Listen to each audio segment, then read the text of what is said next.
Saya pikir jangan mengawin-ngawinkan ayat sesuai dengan apa yang kita mau gitu. Ya, Oke, thank you Saudara Mikael. Saya mau tanya dulu nih. Dari penjabaran saudara ini yang panjang lebar ini saya mau tanya, tolong jawab ya atau tidak. Jemaat perkumpulan orang-orang yang ada ketika Yesus memberikan mandat kepada Petrus muridnya, apakah jemaatnya itu adalah kumpulan orang-orang yang tidak bersunat? Jawab. ya benar. Hah? Orang-orang yang bersunat. Aha, orang-orang yang bersunat. Berarti jemaat pertama Kristen atau bukan? Nah, ini. Oke, lanjut dulu. Nanti saya lanjut. Saudara harus memahami bahwasanya Kristen itu di dalam pandangan Paulus sendiri adalah kumpulan orang-orang yang hidup secara kafir. Jadi jangan Anda ngadi-ngadi mengatakan jemaat pertama, gereja yang pertama adalah Kristen. No, nonsense, bullshit. Makanya perlu belajar, bukan hanya kecepatan berbicara. Mulut dan otak itu harus sinkron, Bung. Jadi jemaat pertama yang didirikan oleh Petrus adalah jemaat Yahudi, bukan Kristen. Kumpulan orang-orang yang tidak bersunat haram hukumnya masuk di dalam jemaatnya orang Yahudi. Sampai hari ini. Jadi jangan mimpi. Anda boleh lincah berbicara, tapi Anda tidak berdata. Oke? Nah, sekarang saya sadarkan kepada saudara. Ketika saudara mengatakan Taurat itu hanya bayang-bayang, ilmunya dari mana? Dari orang Farisi kan? Nah itulah kalian, pengikut orang Farisi. Sementara Tuhan memberikan pernyataan yang sangat luar biasa di dalam pemahaman orang Yahudi itu sendiri, bahwa Taurat yang datang kepada Nabi Musa itu adalah jalan hidup, yang siapapun yang menapaki daripada hukum Taurat itu dalam kehidupan orang Bani Israel, mereka akan mendapatkan hidup. Jadi tidak ada itu Kristen di situ, nggak ada. Anda mengatakan hukum Tuhan adalah bayang-bayang, itu mau Anda, karena Anda Kristen. Tetapi orang Yahudi, di mana mereka adalah umat yang diangkat derajatnya oleh Tuhan, apakah pernah diajarkan Taurat itu bayang-bayang dan yang benar adalah ajaran Kristen? Mimpi. Itu mimpi itu, Bung. Makanya Yesus mengatakan, wahai Bani Israel, waspadalah kepada orang Farisi. Tapi kalau di Kristen, wahai orang Kristen, rangkulanlah dengan orang Farisi. Tuh, coba Anda lihat itu dari kacamata perspektif kerangka berpikir Anda aja dulu. Kristen berasal dari orang Farisi atau bukan? Yes, orang Farisi. Siapa orang Farisinya? Paulus. Apa pembuktiannya? Pengakuan dari mulutnya sendiri. Di mana diterangkan? Filipi 3 nomor 5. Aku adalah orang Ibrani asli dari keturunan Benyamin. Aku adalah orang Farisi. Kata Yesus, waspada. Ini waspada. Dan betul saja. Sekali lagi saya katakan, kalau Anda cerdas, Anda orang terpelajar, satu-satunya pemain tunggal yang mendirikan agama, mendirikan sekte di luar daripada agama Yahudi yang dianut oleh Yesus, hanya Paulus. Sekte apa itu? Kristen. Orang Yahudi menyebutnya Nasrani.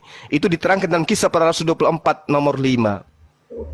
Jadi tolong teman-teman Kristen mulai hari ini, Anda imani dan percayai bahwa jemaat pertama adalah Kristen, itu buyar. Tinggalkan itu adalah pembodohan. Jemaat pertama yang didirikan oleh Petrus adalah kumpulan ahli-ahli Taurat. Mereka adalah orang-orang yang bersunat. Mereka yang ketika masuk ke bait suci, bukan duduk di bangku, tetapi mereka berdiri untuk sujud di hadapan Tuhannya mereka. Sebelum masuk ke rumah ibadah mereka cuci kaki, cuci tangan, membasuh wajah, dan seterusnya. Mereka wudhu. Sementara Kristen, itu beda. Jadi jangan pernah mimpi jemaat mula-mula yang didirikan di atas batu karang itu adalah Kristen. Itu pembodohan. Catat itu. Jemaat yang didirikan Petrus adalah kumpulan orang-orang yang bersunat. Mereka adalah praktisi Torah.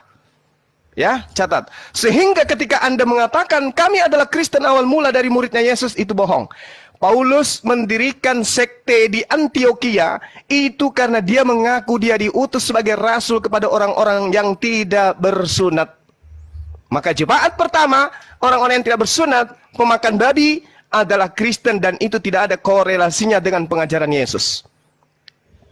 Jadi ketika Yesus mengatakan waspadalah kepada serigala-serigala yang nyamar seperti domba, yang dimaksud tidak lain adalah Paulus in the gang.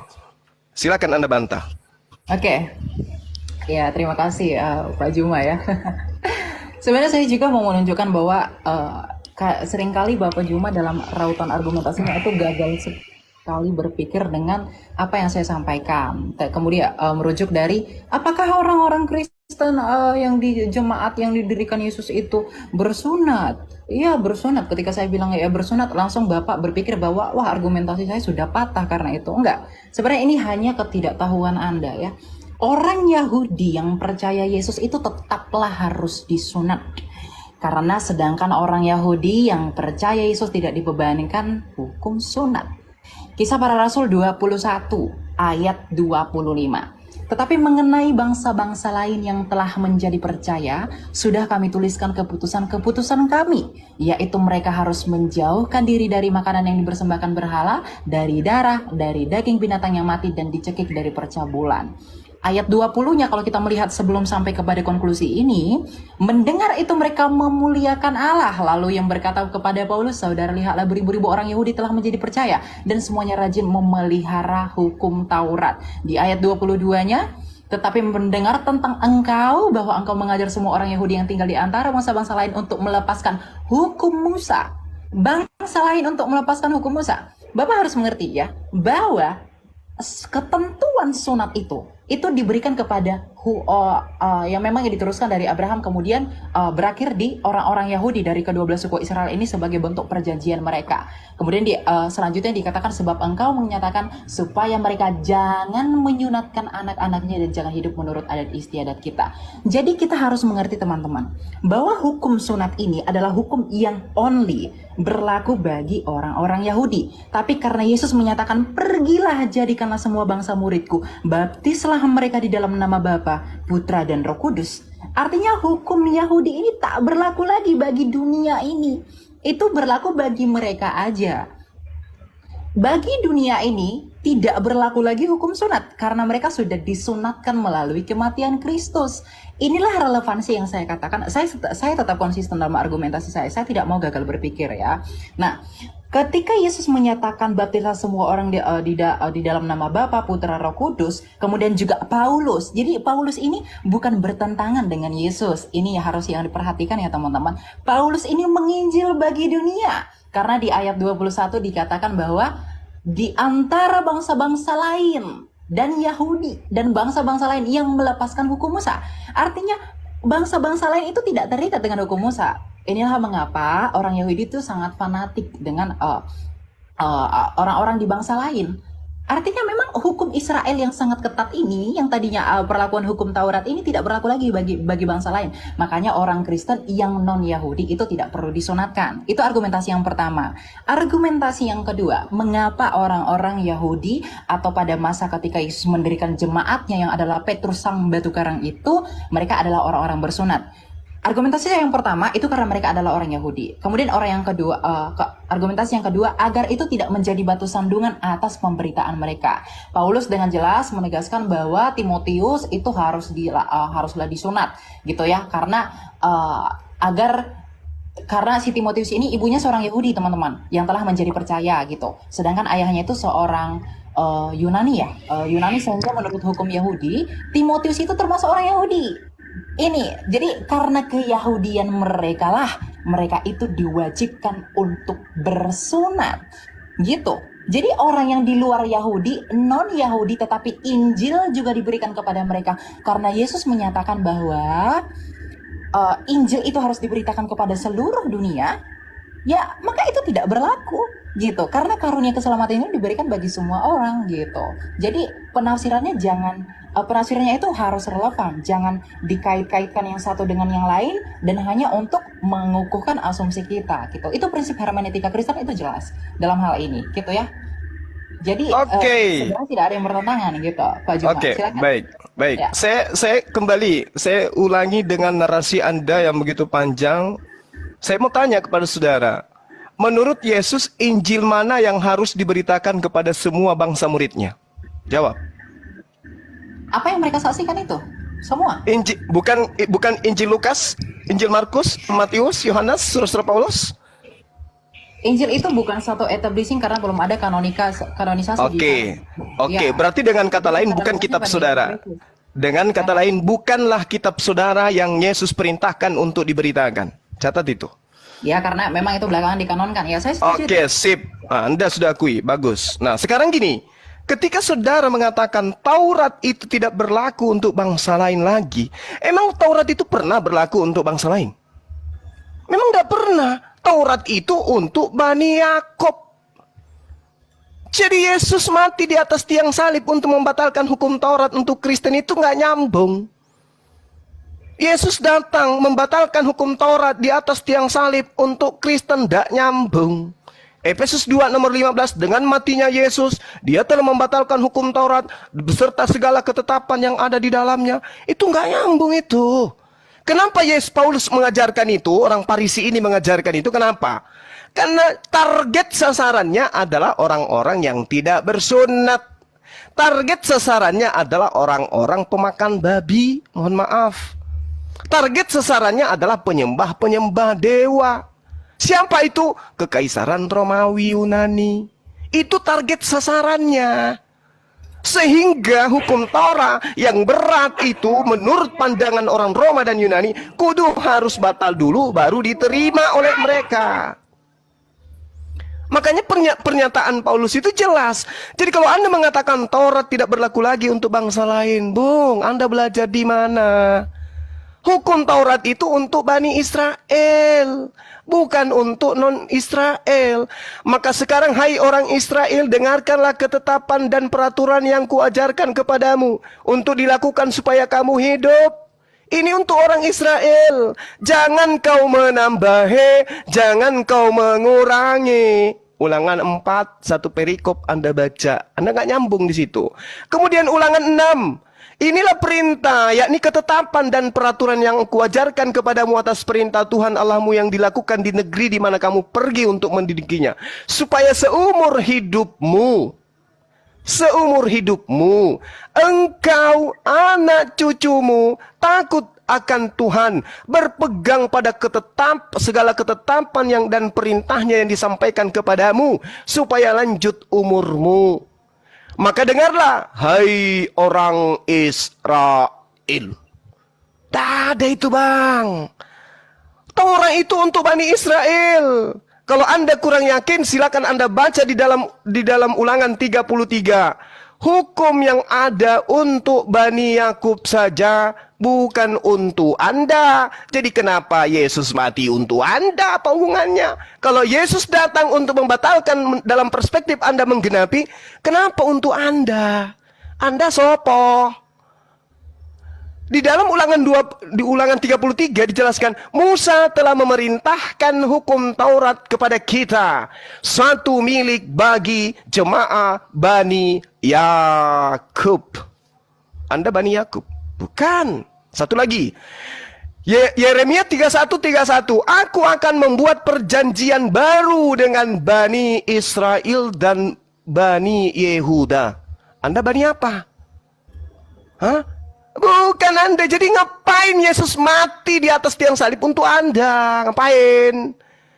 Tujuannya untuk membatalkan hukum Taurat. Iya, berarti Yesus untuk Bani Israel, bukan untuk Anda. Kalaupun dia dipaksakan untuk mati sebagai persembahan kepada dewa, dia dipersembahkan untuk Bani Israel, bukan untuk Anda. Kecuali Anda benar-benar Romawi dan Yunani yang dihadiahkan konsep Tuhan, dihadiahkan kitab. Baru betul, aku ini adalah Bani Romawi dan Yunani, pengikut Paulus yang meminjam nabi yang datang kepada Bani Israel untuk kami tuhankan. Itu baru betul. Saya jempol kalau Anda jujur di situ. Yang pertama, Anda sudah mengakui jemaat mula-mula yang didirikan oleh Petrus adalah jemaat bersunat, berarti mereka bukan Kristen. Mereka adalah Bani Israel yang percaya Yesus utusan Tuhan, belum terkontaminasi dengan ajaran Farisi. Sedangkan yang di Antioquia murni mutlak absolut pengajaran Farisi. Muncullah Kristen penyembah manusia, dan itu Anda aminkan hari ini. Makanya saya tanya, Injil mana? Injil Lukas? Bukan. Markus? Bukan. Injil yang mana? Ya Injil Yesus. Mana Injil Yesus itu? Baca kitab Anda. Kalau Anda punya Bible, saya ajarin sekarang. Di dalam Yohanes 1 nomor 48, Yesus memanggil Filipus. Filipus, ikutlah denganku. Kadia, ikut denganku wahai Filipus. Filipus disebut namanya, ada legalitas dari Yesus untuk Filipus. Lalu kemudian di Kisah Para Rasul 8 di nomor 35, Filipus memberitakan tentang Injil Yesus. Dor. Yang diajarkan oleh Filipus adalah Injil Yesus. Bukan Injil Lukas, Markus, Matius, Yohanes, bukan. Jadi kalau Anda pun memaksakan memberitakan Injil kepada seluruh makhluk, maka berita yang harus didengarkan itu adalah Injilnya Yesus yang dibawa oleh Filipus. Bukan Lukas, bukan Paulus. Sadari itu. Kalau Anda memang benar-benar ingin selamat. Yesus punya Injil sendiri yang diberitakan muridnya Filipus. Dan Filipus mendapatkan legitimasi jelas. Sementara Paulus, Lukas, Markus, pengarang Matius, pengarang Yohanes, pengarang Markus, itu tidak ada legitimasi dari dia, dari Yesus. Sementara sumber firman, bahkan kalian mengatakan firman itu adalah sang firman itu adalah Yesus. Sang firman memberikan legitimasi kepada Filipus, bukan kepada penulis Injil Anda. Jadi Injil Anda itu bukan yang harus diberitakan ke seluruh dunia. Simpan itu di peti. Cari Injil Filipusnya. Beritakan kepada dunia. Disitulah yang benar. Injil Filipus masih ada sisanya. Yesus menikah dengan istrinya Maria. Silakan. Oke. Terima kasih Pak Juma. Ya, saya ini ya sudah cukup mendengarkan tadi ya apa yang disampaikan. Saya mau bantu yang pertama dulu. Tadi Pak Juma menyatakan berkaitan dengan Taurat itu untuk orang Yahudi. Ya, kita buka Lukas 16 ayat 16. Lukas ya. Hukum Taurat dan kitab para nabi berlaku sampai kepada zaman Yohanes. Dan sejak itu kerajaan Allah diberitakan dan setiap orang menggagahinya berebut memasukinya. Yang pertama. Yang kedua, Matius 11 ayat 13. Sebab semua nabi dan kitab Taurat bernubuat hingga tampilnya Yohanes. Jadi Lukas, Matius itu relevan. Bahwa Taurat itu hanya berakhir dan berlaku sampai di masa Yohanes. Oke, jadi di sini kita bisa melihat bahwa Matius itu memberi penjelasan lebih jelas dengan menempatkan kata mereka bernubuat itu berakhir hingga tampilnya Yohanes Pembaptis tentang kesaksian kebenaran yang akan datang di dalam Kristus. Dengan demikian kita mengerti bahwa Taurat itu dan nubuat-nubuat para nabi dalam Perjanjian Lama berakhir pada saat tampilnya nabi terbesar yaitu Yohanes Pembaptis, ya. Dengan tanda kematian Yesus di kayu salib, berlaku hukum Kristus, hukum kasih. Ini saya sudah tegaskan dari awal, bahwa hukum Kristus itu adalah dua hukum. Hukum Taurat itu terikat pada 613 hukum. Gitu. Jadi yang 613 itu sudah tidak berlaku lagi. Kenapa? Karena para nabi pun itu semua bersaksi dan akan bernubuat tentang dia yang akan datang. Yang di dalam Lukas yang saya bacakan tadi, berakhirnya nubuat tentang kesempurnaan yang akan datang itu telah selesai. Diakhiri di dalam masa kenabian Yohanes Pembaptis. Itu sudah selesai sampai di sana. Yang nantinya akan didatangi oleh Sang Firman itu yang menjadi manusia, di mana Sang Kristus itu sendiri Sang Firman itu yang menyatakan diri Bapa di dalam dirinya. Hal ini juga kita bisa melihat di dalam Efesus 2 ayat 15. Bahwa dikatakan di sana bahwa sebab dengan matinya manusia, ia sebagai manusia maksud saya, ia telah membatalkan hukum Taurat ya dengan segala perintah dan ketentuannya untuk menciptakan keduanya menjadi satu manusia baru di dalam dirinya dan dengan itu mengadakan damai sejahtera. Jadi kalau banyak polemikus yang menuduh bahwa Paulus itu menyatakan bahwa hukum Taurat itu dibatalkan sedangkan Yesus itu menggenapi, artinya konklusinya bahwa Yesus itu dengan Paulus itu bertentangan. Tidak. Kenapa jelas ditegaskan oleh Lukas bahwa hukum Taurat itu berakhir mengenai pewahyuannya dan peraturannya itu sampai kepada zaman Yohanes. Itu yang pertama. Jadi ayat ini sudah membantah argumentasi dalam perspektif kekristenan ya. Maksud saya bahwa Bapak menyatakan Taurat itu akan berlaku selama-lamanya. Tidak. Ya tidak. Karena orang Yahudi, karena Lukas ini ditulis sama Lukas, dia itu orang Yahudi. Jadi kalau dia itu orang Yahudi, tidak mungkin dia punya perspektif bahwa kalau memang hukum Taurat itu berlaku sampai selama-lamanya, tidak merujuk kepada nubuatan yang akan datang di dalam kesempurnaan Yesus Kristus, ini mereka tidak akan menyaksikan ini. Kalau kita merujuk kepada hukum dwi ganda saksi, kesaksian ini benar adanya, karena Lukas juga menyatakan demikian, Matius juga menyatakan demikian, kemudian juga dikonfirmasi di Efesus. Ini jelas urgensinya. Kemudian yang kedua, mengenai Injil gitu ya. Tadi Bapak menyatakan bahwa Injil itu di Filipus. Kenapa di Filipus itu tidak diakui, sedangkan di Filipus itu Yesus itu katanya menikah bla bla bla dan lain-lain. Kenapa kalian tidak memberitakan Injil yang dari Filipus aja? Inilah keterbatasan literasi, bahwa arti kitab Injil itu adalah kabar baik. Memang saya harus mengakui ya, saudara, saya tidak mau menafikan bahwa kata Injil itu merupakan Arabisasi untuk kata Yunani Eugelion gitu. Jadi artinya adalah kabar baik kalau kita buat ke seluruh Indonesia. Matius 4 ayat 23. Yesus pun keliling ke seluruh Galilea. Ia mengajar dalam rumah-rumah ibadat dan memberitakan Injil kerajaan Allah serta melenyapkan segala penyakit dan kelemahan di antara bangsa itu. Ingat ya, kita harus mengkonsentrasikan antara kondisi orang Yahudi pada saat itu dengan apa yang dilakukan Yesus. Perspektif dan juga sudut pandang orang Yahudi yang dalam hal ini adalah mereka Yahudi tentunya teman-teman, karena murid-murid Yesus itu ya orang-orang Yahudi ya. Makanya dikatakan di dalam Markus 1, maksud saya itu di mana ya? Lukas 4 ayat 43. Tetapi ia berkata kepada mereka, juga di kota-kota lain aku harus memberitakan Injil kerajaan Allah, sebab untuk itulah aku diutus. Jadi kalau Bapak Juma tadi bilang Injil itu keselamatan itu hanya bagi orang Israel, itu salah besar. Literasinya kurang itu ya. Jadi ketika kitab Injil Matius itu menuliskan Yesus memberitakan Injil, artinya Yesus itu memberitakan kabar baik. Sedangkan Injil-Injil yang diberitakan oleh para rasul, ini penerusan ya. Injil-Injil yang diberitakan oleh para rasul adalah kabar baik yang sama tentang apa yang diberitakan Yesus. Meskipun memang Yesus itu selalu menekankan kepada perspektif dan budaya pada saat itu mengenai pernyataan dirinya sendiri secara implisit. Tetapi di perjanjian baru, artinya para murid yang bersaksi tentang pemberitaan Kristus itu memberikan penjelasan yang lebih clearest artinya. Jadi lebih jelas tentang siapa Kristus itu sebenarnya. Jadi Injil kerajaan Allah itu yang diberitakan Yesus Kristus itu adalah sentralitasnya berada di dalam Yesus Kristus, tetapi para rasul dan para murid menegaskan itu lagi.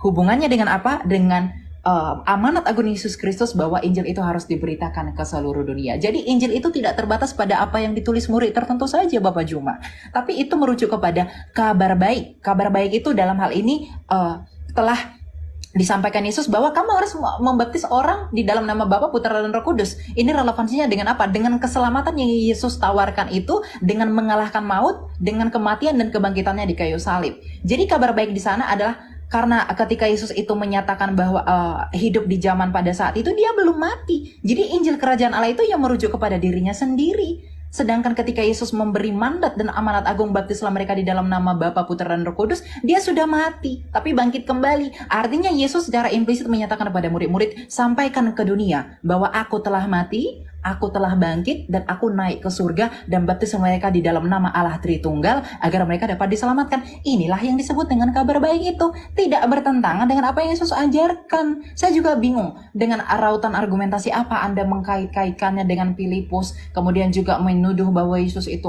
pernah menikah. Yesus itu pernah menikah tidak pernah divalidasi fakta sejarah. Tutup Alkitab, kita buka fakta sejarah. Tulisan Marabin Serapion, kemudian tulisan Tacitus, kemudian juga siapa namanya satu lagi saya lupa, yang dari Roma itu, mereka tidak pernah menyaksikan Yesus Kristus itu menikah. Bahkan Flavius Josephus itu membuktikan dan juga menuliskan dalam sejarahnya bahwa Yesus itu diakui dan dianggap orang Yahudi itu bangkit pada masa itu, dan tidak pernah menuliskan historikal tentang pernikahannya dia. Jadi Injil itu merujuk kepada kabar baik, terlepas dari bagaimana memang perspektiva dari budaya pada bangsa itu.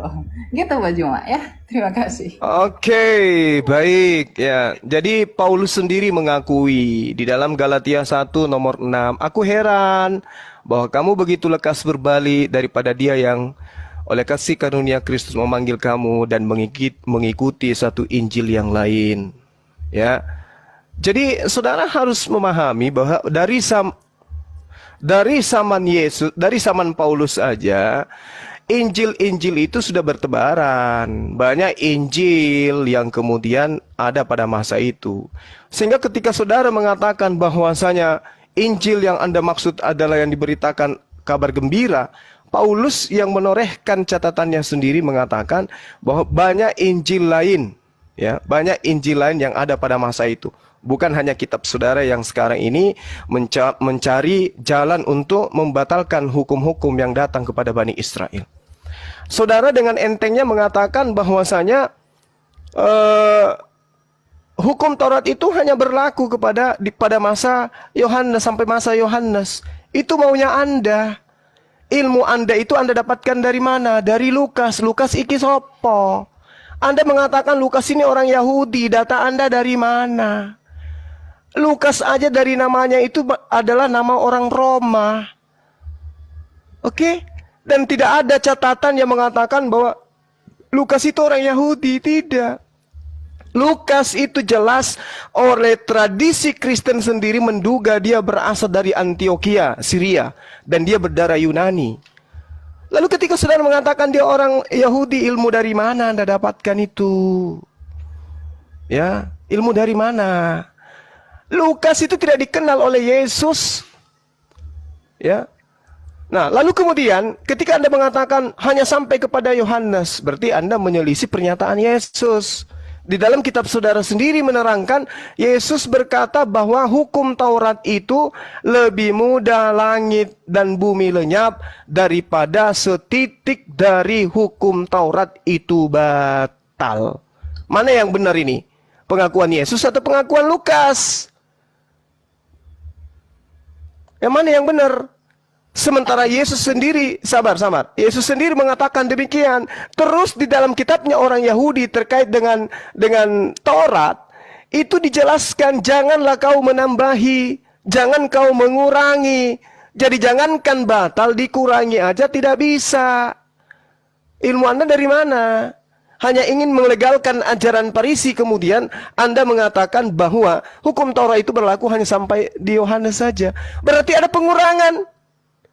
Sementara perintah Tuhan ini jangan kau menambahi, jangan kau mengurangi. Dan sampai hari ini orang Yahudi masih ada.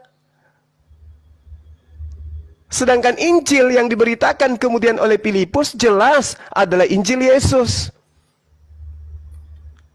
Tidak pernah mengatakan Injil Lukas, Injil Markus, nggak ada. Yang diberitakan oleh Filipus ini adalah Injilnya Yesus. Injil Yesusnya mana? Tidak ada. Kenapa tidak ada? Karena sejatinya Kristen itu bukan pengikut Yesus, tapi pentuhan Yesus yang muncul pertama kali kemudian di Antioquia. Jadi ketika kemudian dikatakan hukum Taurat itu berlaku hanya sampai Yohanes, itu datanya dari siapa? Dari Lukas sendiri. Sementara Lukas juga yang mencatat, Yesus sendiri mengatakan bahwasanya lebih mudah langit dan bumi lenyap daripada setitik dari hukum Taurat itu batal. Lebih mudah. Nah, terus kenapa bisa batal? Sementara langit dan bumi itu lebih mudah hilang daripada hukum Taurat. Apa logikanya yang bisa dipakai selain daripada doktrin dan dogma? Oh, nggak berlaku lagi. Apa alasannya? Sementara Yesus mengatakan lebih mudah langit dan bumi lenyap daripada setitik dari hukum Taurat. Nah, sekarang saya ingin bertanya kepada saudara, Injil Filipus, Injil yang diberitakan Filipus yang adalah Injil Yesus itu apa itu? Apakah kitab saudara atau bukan? Silakan. Oke, saya jawab dari awal dulu ya sebelum sampai ke Filipus agar sistematis ya. Tunggu dulu, Bu Michael. Ya, Kenapa? izin ya, Burunda. Host, mana ada lagi Oten yang mau naik? Silakan. Ada Oh iya, satu. silakan. Ya, mana tahu ada saudara-saudari kita yang dari Kristen, silakan naik ya. Itu Bang kamar. Host, Bang Host, atau Bang Angel. Ya, silakan, Bu Michael. Oke, Siap. saya mau jawab beberapa argumentasi yang disampaikan tadi ya. Saya tidak menyatakan kalau si Lukas itu orang Yahudi ya, enggak. Mungkin kesalahan bahasa, enggak. Saya juga tidak mengakui dia orang Yahudi. Tapi kalau masalah Bapak Juma tadi merujuk dari apa yang saya sampaikan bahwa Injil itu, maksud saya hukum Taurat itu selesainya di zaman Yohanes itu karena tulisan Lukas. Bapak juga jangan melupakan bahwa Matius juga mencatat itu. Ya, Matius 11 ayat 13 juga menyatakan sebab semua nabi dan kitab Taurat bernubuat hingga tampilnya Yohanes. Dalam bahasa Inggris disebut dengan for all the prophets and the law prophesied until John. Jadi sampai di situ ya. Jadi Matius ini orang Yahudi. Jadi kalau Bapak tadi menggunakan argumentasi itu tidak dari orang Yahudi, salah. Matius itu anak Alfeus, itu orang Yahudi dari Galilea. Meskipun dia memang pemungut cukai dari kota Kapernaum ya, karena dia diunjuk jadi penarik pajak kerajaan Romawi gitu. Jadi memang tidak hanya, ini yang saya katakan bahwa tidak hanya Matius saja yang menyaksikan bahwa Yesus Kristus itu, bahwa hukum Taurat itu selesai, tapi juga dikonfirmasi oleh Lukas dan juga nanti konfirmasinya, validasinya ada di Efesus gitu. Nah kemudian tentang satu iota, saya mengerti bahwa mungkin Anda tidak belajar literalitnya ya, translinearnya, jadi kita tidak bisa memahami itu dari bahasa Indonesianya. Meskipun memang untuk orang-orang yang belajar itu bisa melihat dari bahasa Indonesianya, tetapi tetap juga merujuk kepada arti aslinya ya. Bentar saya minum dulu. Di Matius 5 ayat 17 tadi seakan-akan Bapak Juma itu mengkontraskan bahwa sedangkan Matius yang bilang bahwa itu berhenti di zamannya Yohanes, sedangkan Matius juga yang bilang bahwa karena aku berkata kepadamu sesungguhnya selama belum lemah langit dan bumi ini satu iota atau satu titik pun tidak akan ditiadakan dari hukum Taurat sebelum semuanya terjadi. Ya, kita belajar ya teman-teman dalam hal ini ya. Satu iota atau satu titik pun tidak akan ditiadakan dari hukum Taurat sebelum semuanya terjadi. Saya akan beri edukasi tentang hal ini. Banyak memang pendapat dengan menggunakan ayat dalam Matius 5 ayat 18 tadi menyatakan bahwa Taurat itu berlaku selamanya. Sebagaimana yang disampaikan Bapak Juma dalam hal ini ya. Bahwa itu selamanya, tidak ada pembatalan gitu. Satu iota atau satu titik pun ditiadakan. Namun biasanya pendapat yang seperti itu mengatakan ini mengabaikan frasa yang terdapat pada ayat itu. Jadi saya menyimpulkan Bapak Juma terindikasi hal ini, yaitu frasa sebelum semuanya terjadi gitu. Padahal frasa inilah kunci untuk memahami ayat tersebut. Untuk mengerti makna dalam Matius 5 ayat 18 itu sebaiknya juga kita harus membaca ayat-ayat sesudahnya tentang iota yang dipermasalahkan. Karena Bapak Juma kan sangat menekankan ya, memberi negasi khusus bahwasanya nggak ada itu hukum Taurat dibatalkan gitu. Tapi mari saya bantu untuk memahami ini. Terkait dengan hubungan dengan hal-hal yang akan segera digenapi Yesus Kristus dalam pelayanannya di dunia ini ya. Jadi untuk itulah ia berkata, satu iota pun tidak akan dibatalkan dari semuanya terjadi. Makanya baca kitab suci itu harus melihat konteksnya. Jangan diambil yang satu, kemudian dibuang yang satu, itu nggak boleh. Gitu. Ini prinsip penafsir kitab suci, karena kitab suci itu Injil itu bukanlah kitab yang turun dari langit, yang artinya secara absolutely, secara extremely kita terima sebagai sebuah kebenaran, gitu ya. Dan satu iota itu tidak akan dibatalkan sebelum semuanya terjadi. Maksud dari semuanya terjadi ini adalah berkaitan dengan hal-hal yang digenapi pada kematian dan juga kebangkitan Kristus. Mari kita baca, misalnya di Matius 5 ayat 18 ya. Karena aku berkata kepadamu, sesungguhnya selama sebelum lenyap langit dan bumi ini, bentar ini HP saya agak ini. Satu iota atau satu titik pun tidak akan ditiadakan dari hukum Taurat sebelum semuanya terjadi. Iota dalam bahasa saya tidak perlu bawa Ibrani ya, karena saya juga tidak terlalu ahli di sana. Tapi titik iota itu garis kecil yang dalam Ibrani ini sering boleh saja dihilangkan. Jadi pada masa ini menunjukkan kepada keabadian Taurat itu. Ya, sampai sini kita setuju dengan Pak Juma dalam hal ini. Tapi kata ditiadakan itu berarti adalah kata yang sama dengan lenyap. Hal ini bisa kita bandingkan dengan Matius 24 ayat 34 sampai 35 untuk melihat relevansinya dengan Matius 5 ayat 16, bagaimana konsistensi Matius menggunakan kata-kata tersebut. Ya, jadi kata yang digunakan di sana yang dalam bahasa Yunani disebut dengan padarkoma itu sama-sama dipakai. Jadi enggak bakal ada. Kita tidak akan bisa membenarkan argumentasi bahwa itu kan berlaku hanya untuk itu. Kenapa di yang lain tidak berlaku? Itu tidak berlaku ya. Itu tidak bisa dipakai. Maka kita bisa tarik kesimpulan bahwa pada masa ini tidak akan ada yang dilenyapkan dari firman yang tertulis di dalam Perjanjian Lama sampai semua yang dinubuatkan dalam Perjanjian Lama tentang Mesias sudah terjadi. Dengan begitu artinya sepenuhnya sudah menjadi nyata. Kita bisa lanjut ke ayat 19. Karena itu siapa yang meniadakan salah satu perintah hukum Taurat sekalipun yang paling kecil dan mengajarkannya demikian kepada orang lain, ia akan menduduki tempat yang paling rendah dalam kerajaan sorga. Ini menunjukkan bahwa Yesus itu sedang berusaha mengkontraskan posisi Taurat dengan apa yang akan datang. Tetapi siapa yang melakukan dan mengajarkan segala perintah-perintah hukum Taurat, ia akan menduduki tempat yang tinggi di dalam kerajaan sorga. Lebih jelasnya kita harus melihat bagaimana Jesus itu menekankan kingdom of heaven. Waziva therefore shall break one of the last commandments, and the shall teach men so he call be called the least in the kingdom of heaven. Itu jelas ya. Jadi ayat ini memperluas prinsip dari apa yang digenapi dengan datangnya Kristus. Jadi satu iota itu Bapak Juma tidak merujuk kepada ke 613 itu tidak akan pernah batal. Gitu ya. Itu yang kedua. Kemudian tentang Injil, makanya kita perlu belajar bahasa aslinya teman-teman agar tidak salah tafsir dengan hal ini. Tentang Injil Filipus, ya kita itu di kekristenan itu secara resmi menganggap bahwa Injil Filipus itu merupakan Injil Gnostik ya. Itu juga disebut dengan naskah apokrifa Perjanjian Lama. Nah, kita perlu verifikasi ini dan juga melakukan diwiflikasi berkaitan dengan standar yang digunakan untuk melihat kebenaran ajaran itu. Tentunya juga dengan kritik-kritik dan juga kritik teks dan juga melihat padanannya dengan faktor budaya, karena memang kekristenan itu lahir dari sejarah gitu. Injil Filipus itu melihat sakramen baptisan yang dilakukan kekristenan itu tidaklah benar. Itu yang salahnya. Tapi sesungguhnya adalah baptisan yang spiritual gitu. Jadi hal ini juga akan memengaruhi tentang bagaimana ia berbicara tentang kelahiran Yesus. Di mana di dalam kepercayaan Kristen, Yesus itu percaya lahir dari perawan Maria. Tetapi di dalam Injil Filipus kepercayaan tersebut ditolak. Bahkan dalam Injil Filipus itu dikatakan Tuhan tidak akan pernah berkata Bapakku yang ada di dalam surga kecuali dia memiliki Bapa di tempat lain. Dia hanya akan berkata Bapakku.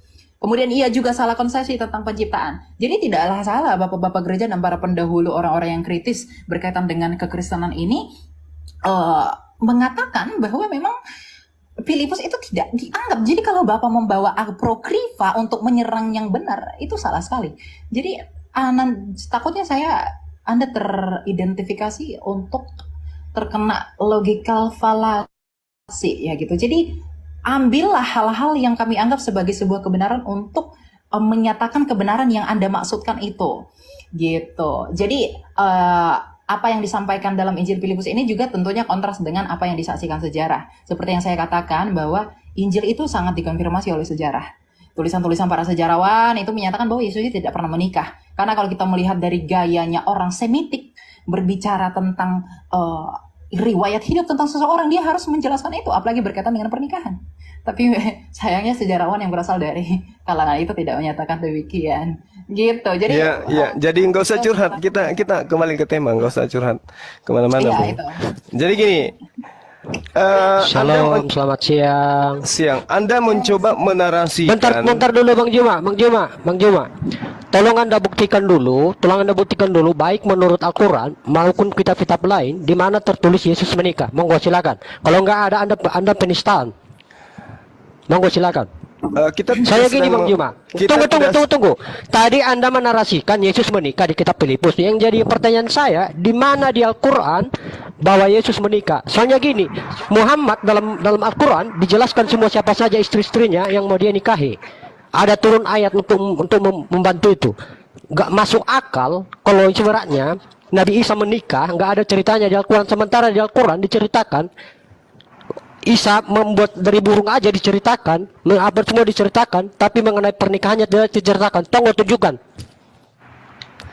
Kalau tidak, Anda menista. Oke, terserah Anda. Silakan Anda laporkan. Bukan, tolong tunjukkan dulu pernyataan Anda. Tadi Anda bilang menikah.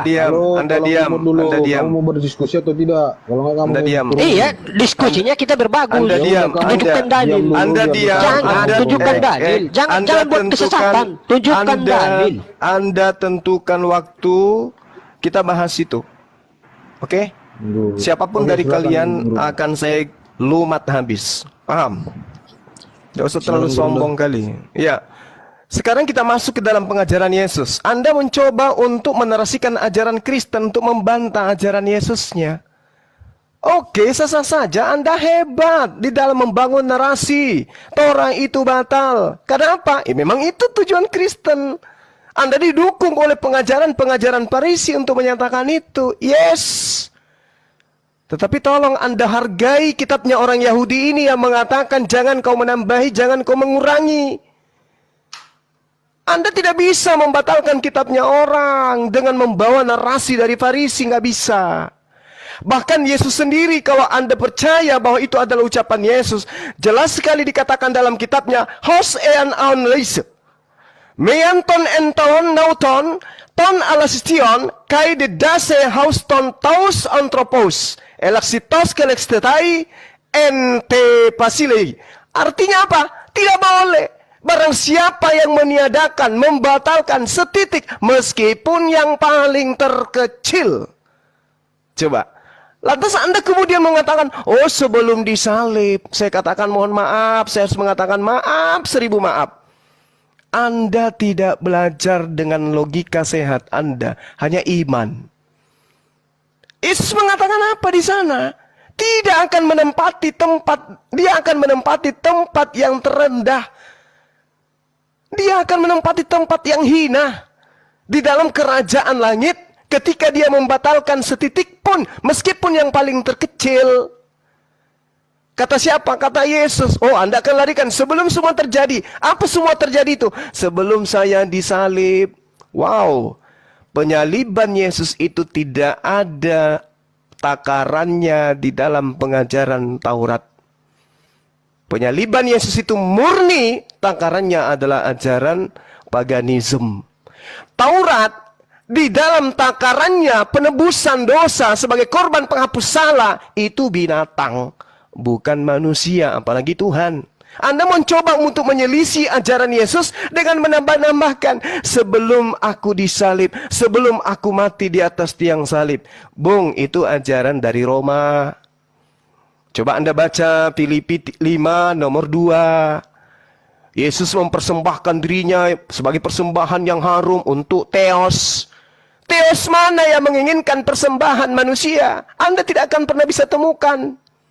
Tuhan yang benar tidak pernah minta persembahan manusia kecuali dalam hal ujian kepada Abraham. Dan itu pun Tuhan menggantikan dengan binatang. Di agama Anda persembahan penebus dosa itu manusia. Lalu kemudian Anda mengatakan, inilah penghapusan daripada hukum Torah. Sampai hanya Yohanes. Oleh karena itu, Yesus harus mati di atas tiang salib sebagai penggenapan itu semua. Penggenapan itu bukan pembatalan, Bung. Penggenapan itu adalah penyempurnaan. Yesus datang menyempurnakan hukum Taurat itu. Apakah penyempurnaan hukum Taurat dengan membunuh anak manusia di atas tiang salib? Itu ajaran paganisme. Ya. Tapi ajaran Taurat, kita berbicara mengenai ajaran Taurat. Di mana Tuhan mengatakan akan berhenti hukum Taurat itu hanya kepada Yohanes. Itu di mana? Tidak ada pengajaran itu. Kecuali pengajaran yang muncul kemudian 300 tahun kurang lebih setelah pengesahannya di konsili. Barulah kemudian hal itu Anda benarkan. Dan Anda mengajarkan ajaran ini karena diajarkan oleh Barat kepada Anda. Bukan orang Yahudi yang mengajarkan itu. Orang Yahudi mana, tradisi mana, kitab apa di tengah-tengah mereka yang mereka jadikan acuan bahwa hukum Tuhan yang datang kepada kita sudah selesai pada saat pengarang kitab Yohanes mengatakan itu, ketika pengarang Lukas mengatakan itu. Dan Anda salah tadi, itu bukan kitab Matius, Bung. Anda belajar lagi. Yang mengatakan itu adalah kitab Lukas. Anda asal bicara saja, tapi Anda tidak memahami data yang sesungguhnya.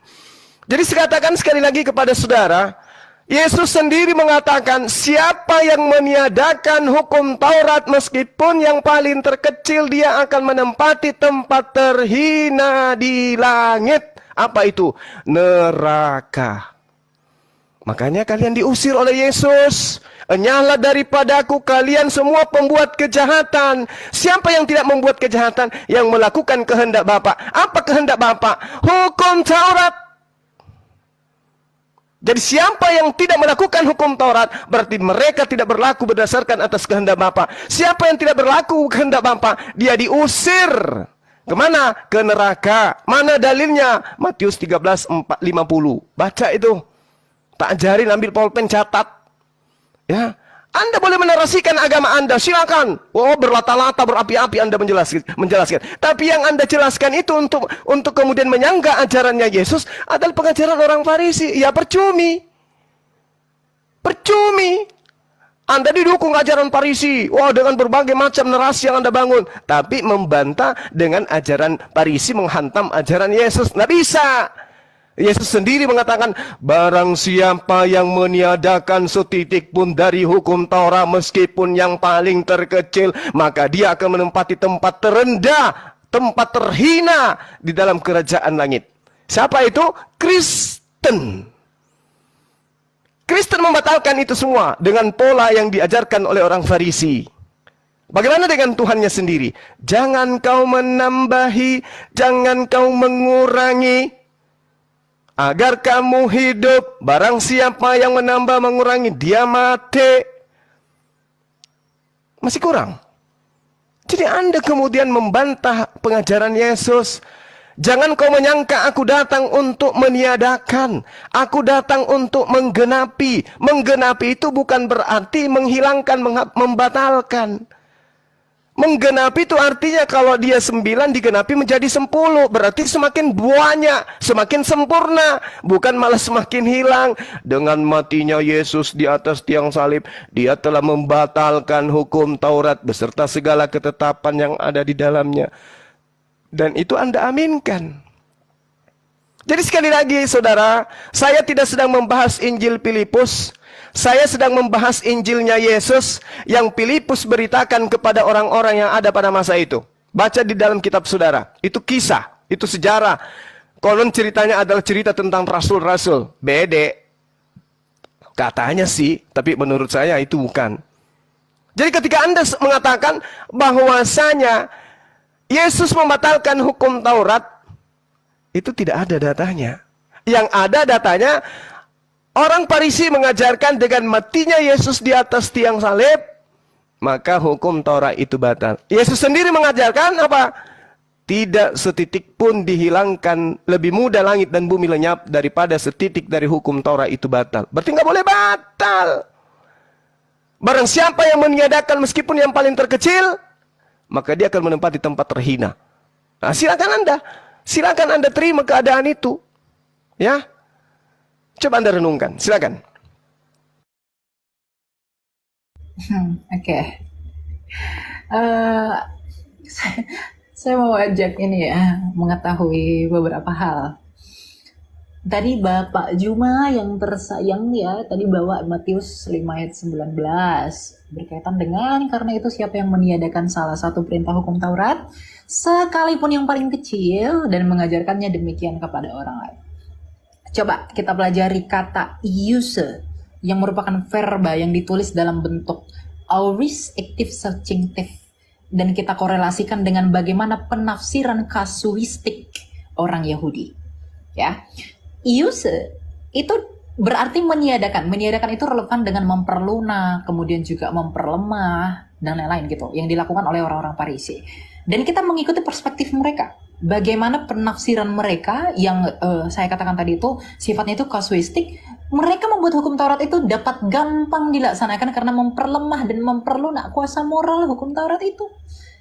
Maka mereka disebut dengan menduduki tempat paling rendah, menduduki tempat yang paling tinggi. Artinya secara harfiah itu disebut tak berarti. Itu penafsiran kasuistik, ya.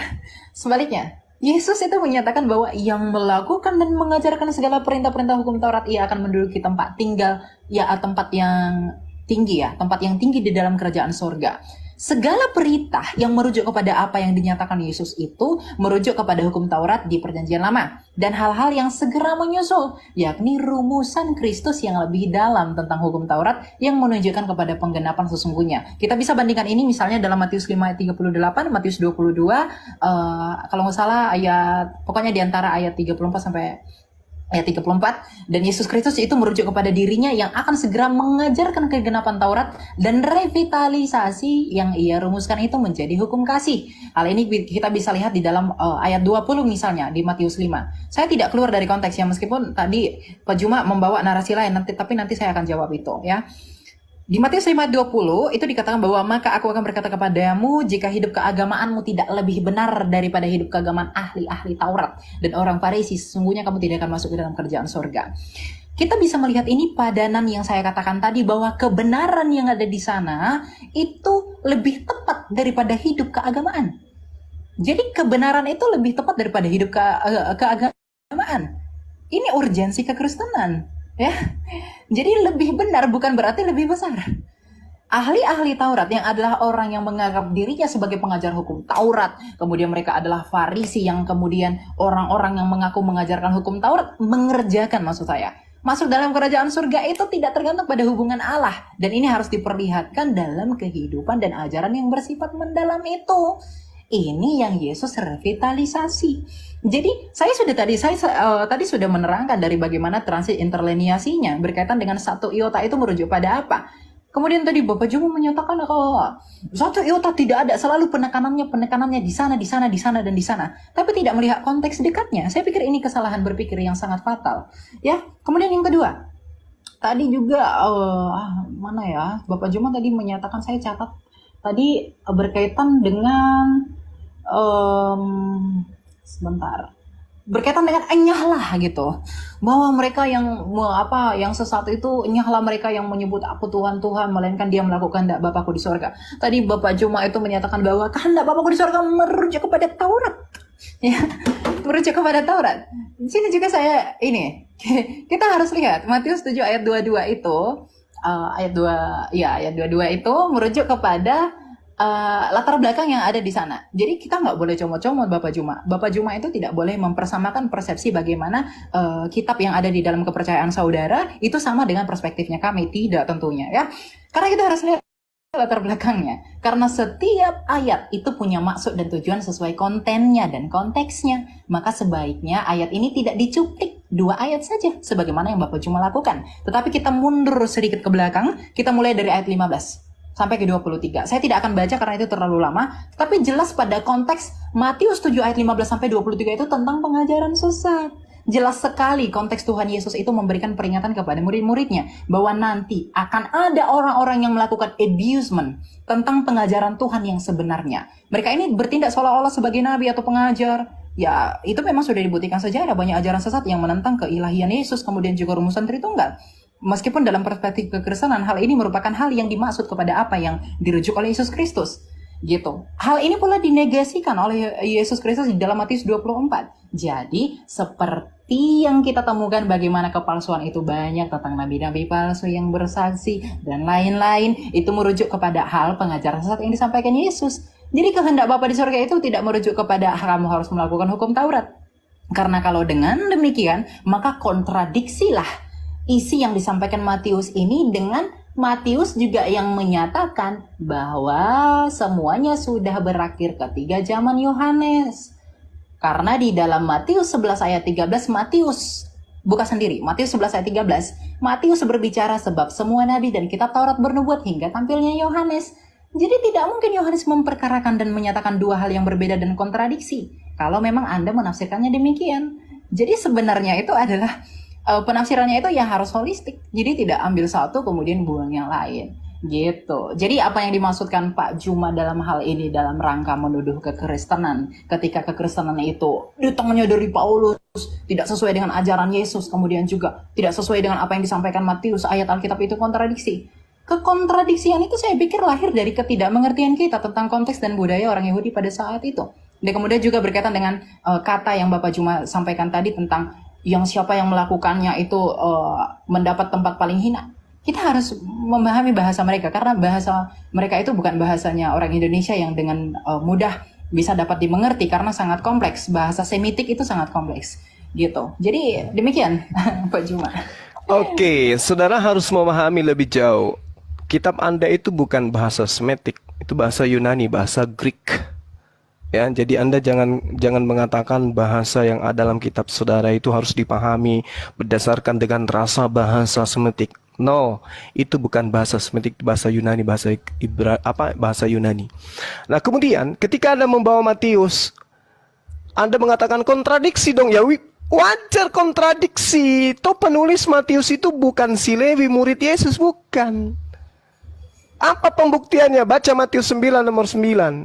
Setelah Yesus pergi dari situ, Yesus melihat seorang yang bernama Matius duduk di rumah cukai. Lalu ia berkata kepadanya, ikutlah aku. Maka berdirilah Matius lalu mengikuti dia. Bukti bahwa pengarang kitab Matius bukan Matius murid Yesus. Itu satu. Jadi kalau mendapatkan kontradiksi ya wajar, namanya juga bukan firman Tuhan. Lalu kemudian Anda mencoba menarasikan Matius 7, Bung. Matius 7 nabi palsu itu bisa dilihat dari buahnya. Baca satu perikop. Kalau Anda mengutip katanya, Anda yang harus membaca satu perikop.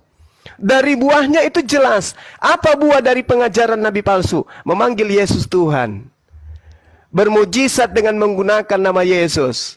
Mengusir setan dengan menggunakan nama Yesus. Bernubuat dengan menggunakan nama Yesus. Itulah buah pengajaran nabi palsu. Agama mana itu? Agama Anda. Dari mana Anda mendapatkan agama Anda? Dari orang Farisi. Kepada siapa Yesus minta agar waspadai? Orang Farisi. Paulus orang mana? Orang Farisi. Tokoh dari mana? Dari Kristen. Di mana dituliskan? Kisah Para Rasul 23 nomor 6. Masih kurang datanya? Oke, saya tambahkan kalau gitu. Di dalam kitab saudara jelas sekali ketika saudara mengambil Matius 5 nomor 20.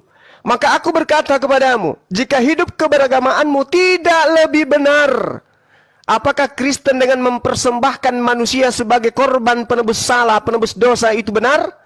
Daripada dibandingkan bagi ajaran Yahudi? Tidak. Apakah dengan orang Kristen menghilangkan hukum Torah, maka orang Kristen dihitung lebih benar? Tidak. Apa pembuktiannya? Paulus sendiri menuliskan di dalam Galatia 2 nomor 14, orang yang tidak bersunat adalah orang yang hidup secara kafir. Apakah orang yang hidup secara kafir lebih benar daripada ahli Taurat? Bullshit. Oke?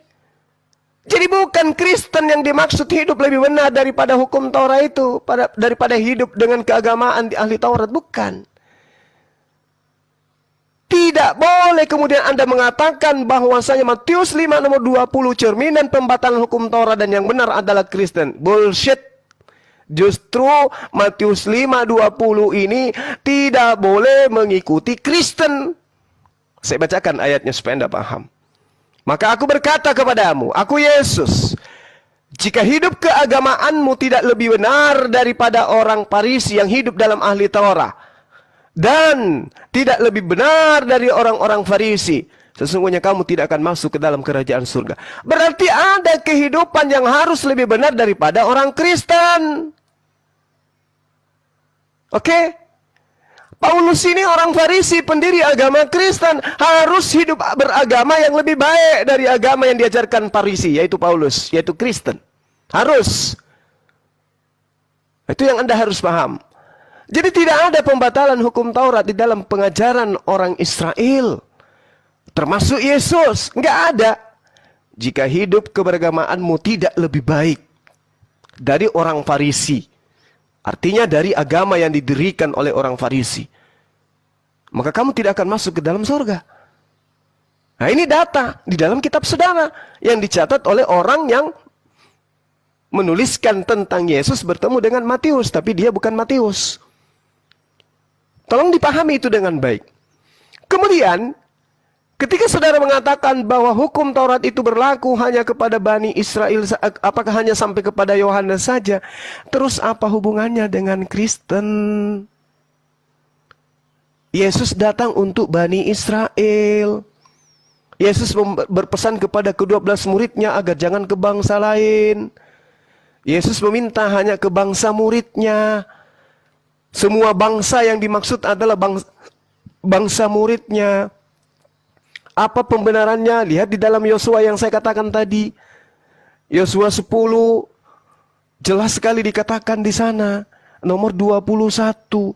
Pulanglah seluruh bangsa itu kepada Yosua. Berarti seluruh bangsa yang dimaksud adalah 12 suku bangsa Bani Israel. Anda tidak punya kapling di sana, Bung. Jadi sekali lagi saya katakan, saya kembalikan kepada tema yang tadi, bahwasanya Yesus datang kepada Bani Israel, mengajarkan Bani Israel untuk tidak meninggalkan hukum Taurat. Hukum Taurat tidak boleh ditambah dan tidak boleh dikurangi. Hukum Taurat adalah perjanjian Tuhan kepada Bani Israel dan juga Bani Yehuda. Tidak ada coupling untuk Kristen di sana. Demikian.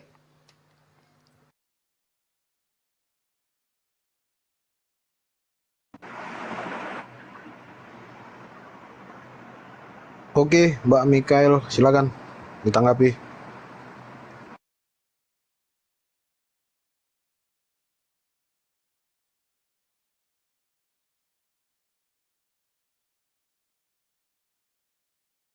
Cek, Mikael. Michael lah, Michael. Oke, silakan. Oh, ini ada nggak suara? Iya, ada. Silakan ditanggapi, Mbak. Saya boleh ikutan bicara nggak, Bro? Oh, Pak Malikil ya? Ya, Oke, dari mana, Pak? saya Kristen. Iya, oke. Boleh, silakan. Boleh ditambah, Pak, silakan. Oke. Iya. Silakan. Jadi yang dijelaskan oleh Ibu Mikael ya, dari tadi memang semua kawan kita nggak nangkap karena berbeda sudut pandang ya.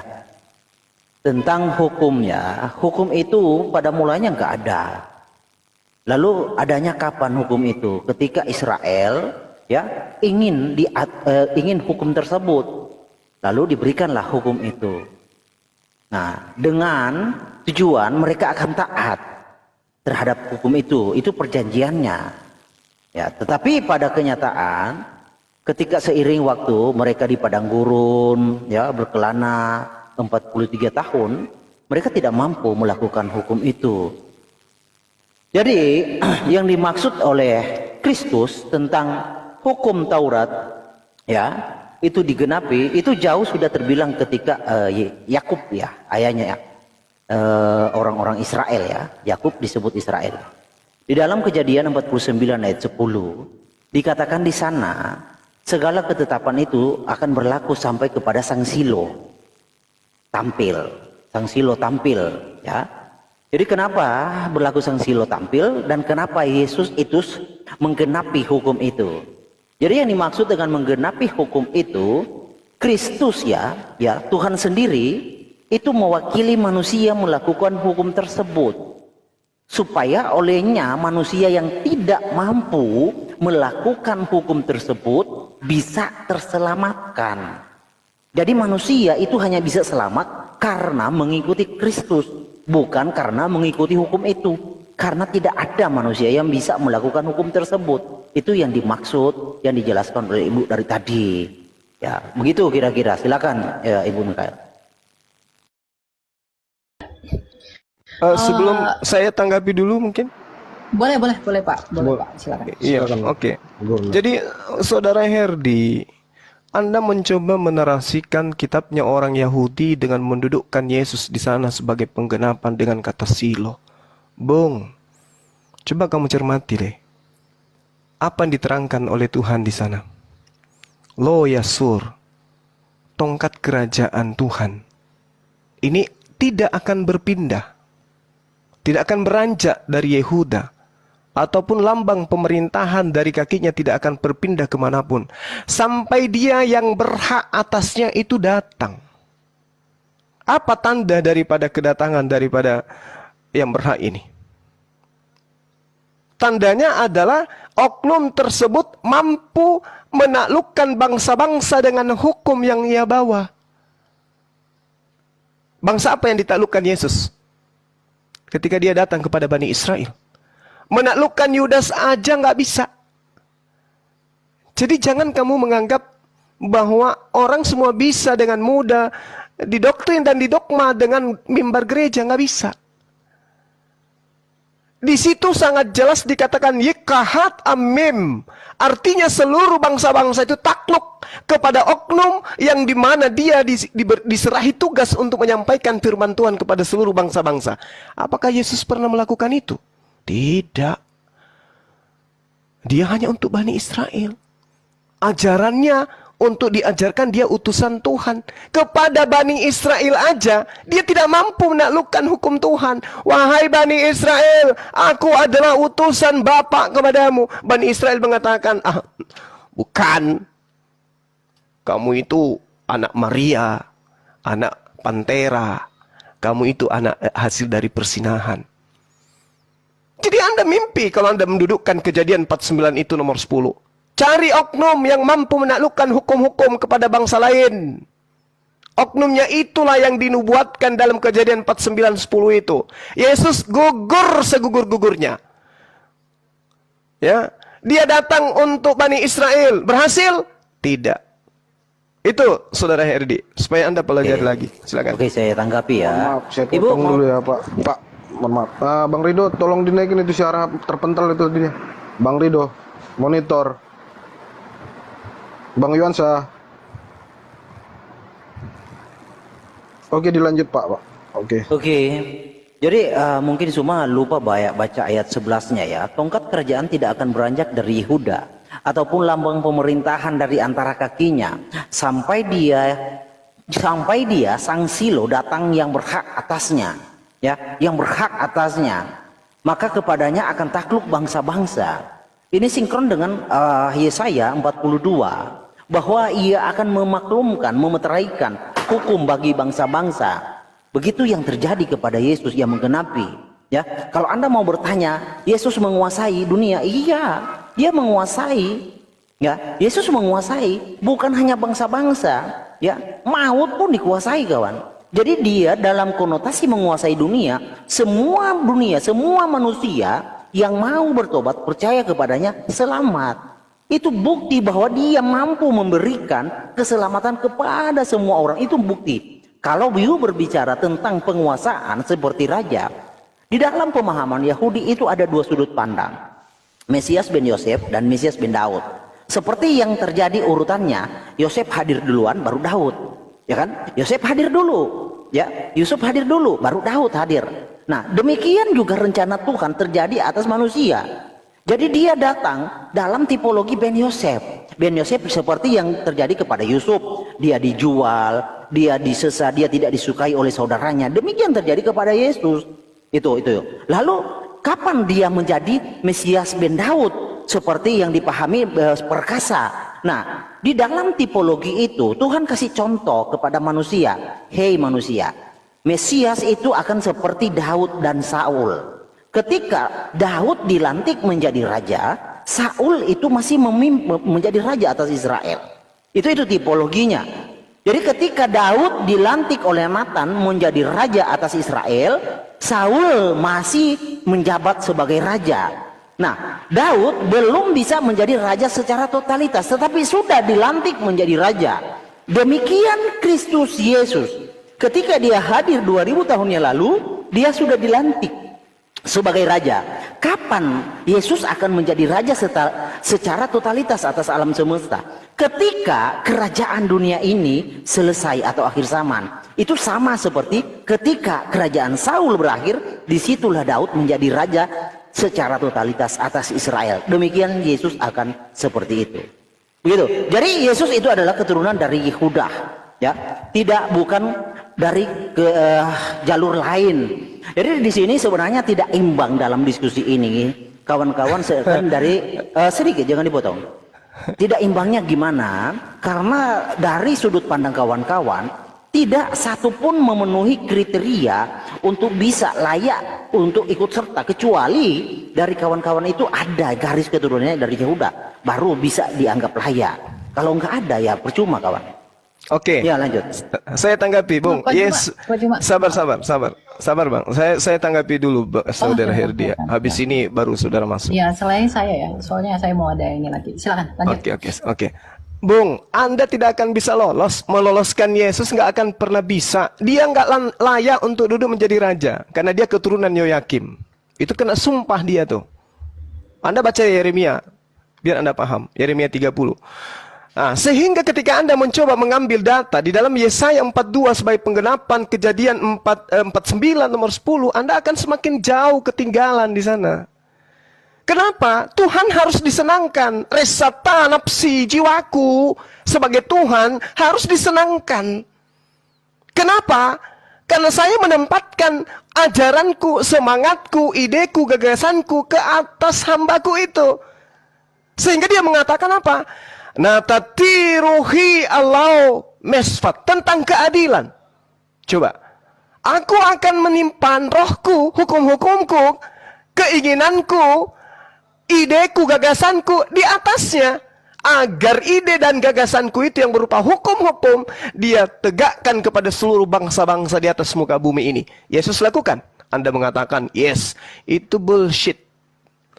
Yesus tidak bisa menundukkan Bani Israel. Bahkan dia menurut saudara dibunuh di atas tiang salib. Nanti diserongkan lagi. Oh, itu untuk persembahan yang harum kepada Theos. Apa nyambungnya?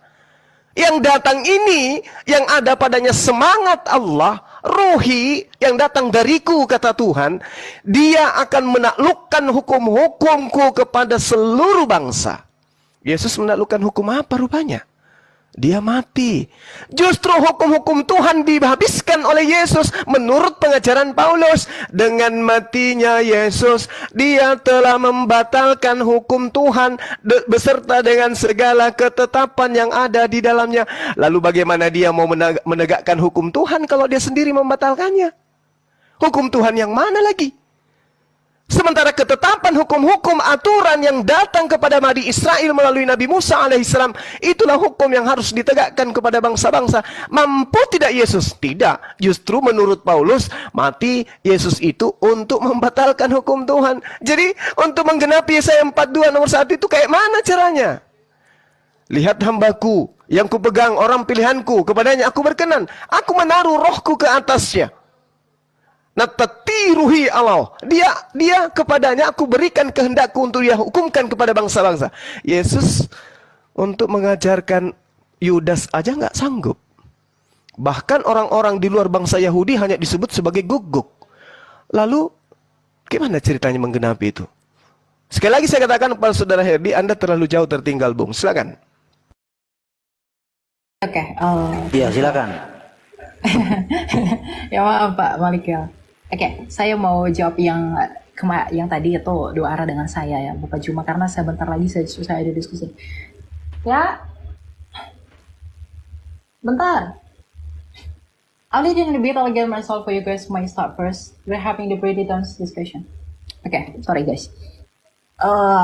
Tadi Bapak Juma menyatakan bahwa sebenarnya keselamatan itu diberikan hanya kepada orang Yahudi gitu ya. Tapi sebenarnya tidak demikian. Karena Kristus itu melegitimasi. Karena itu pergilah, jadikanlah semua bangsa muridku dan baptislah mereka dalam nama Bapa, Anak dan Roh Kudus. Jadi sehebat apapun Bapak Juma merajut argumentasi bahwa itu hanya untuk Yahudi dengan penafsiran yang salah dengan ayat yang Bapak bawakan tadi dengan tafsirkan yang salah itu, tentunya tidak demikian. Karena rasul-rasul itu juga menegaskan apa yang dirujuk pada Kristus ini. Karena setiap orang yang percaya kepada Yesus itu memperoleh justification and sanctification. Di dalam dua hal itu, makanya Yesus mengatakan bahwa semua bangsa, tidak bangsa Israel.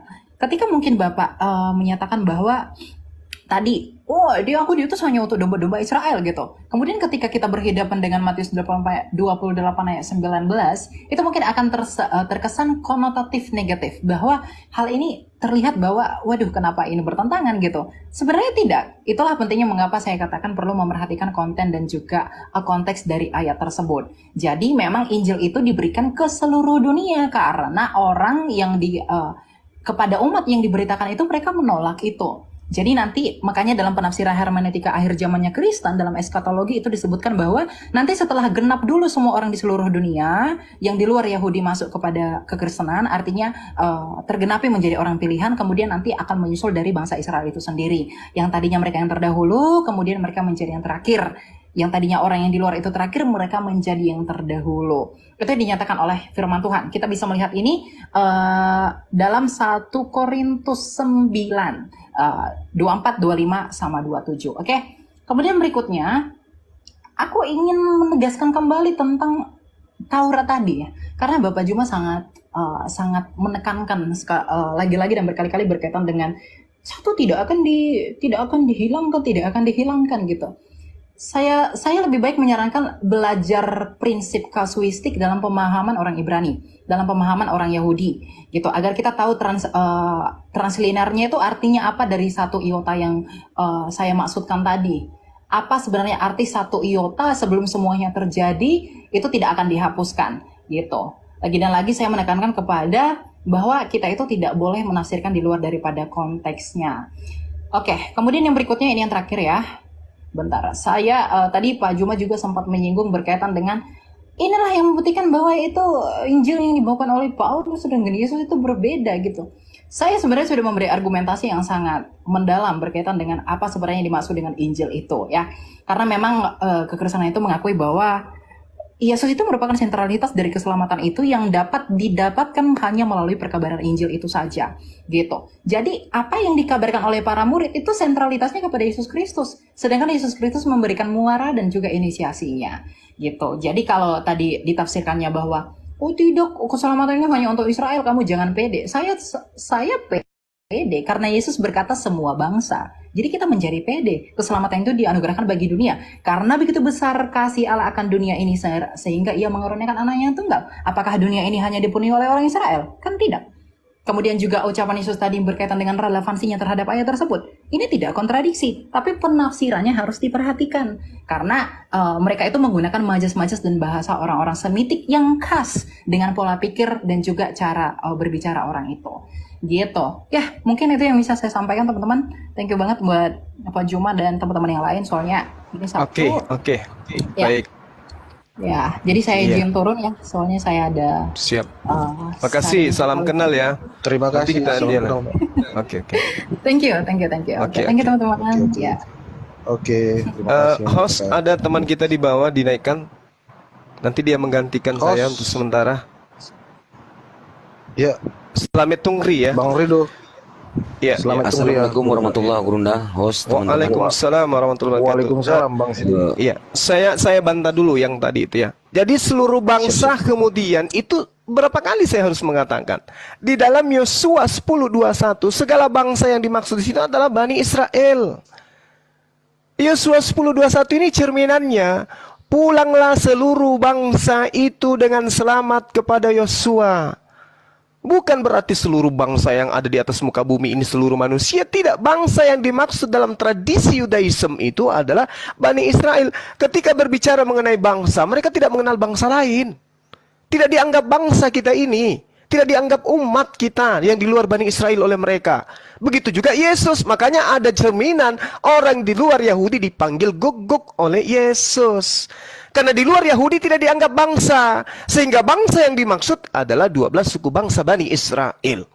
Nah, lalu kemudian ketika merujuk kepada Matius 28. Lagi-lagi saya mengatakan, Matius 28 itu hanya sampai ke data nomor 15-nya. Yang harus tersiar sampai hari ini di tengah-tengah Bani Israel adalah tentang tentara upahan. Bukan tentang pembaptisan. Lalu kemudian ketika dipaksakan data 28 ini sebagai pernyataan Yesus, ya silakan aja. Karena itu pergilah jadikanlah semua bangsa muridku. Bangsa muridnya itu adalah Bani Israel.